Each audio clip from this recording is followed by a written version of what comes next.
भाई ये देख लो, ये फीमेल है और अभी इसके बाल और आने हैं, ठीक है।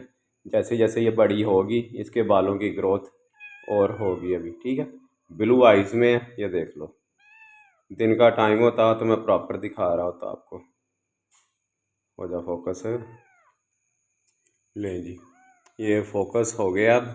ये देखो ये रात का टाइम है, ठीक है। मोबाइल की टॉर्च ऑन करके भी दिखा देता हूँ मैं। ये ये देखो, ये मोबाइल की टॉर्च ऑन की है, उसकी आंखों में लग रही है, ठीक है। ये देखो, ठीक है। ब्लू आइज़ है इसकी, डार्क ब्लू है, ठीक है, ये देख सकते हो। और ये फीमेल है, फुल एक्टिव है। मेरे हाथ में भी तड़पनियाँ पड़ी हुई हैं इसको।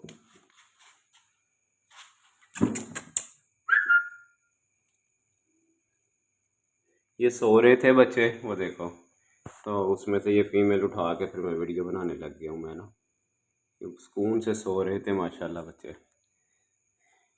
मैं क्या भाई के लिए वीडियो बना लूँ। ये देखो,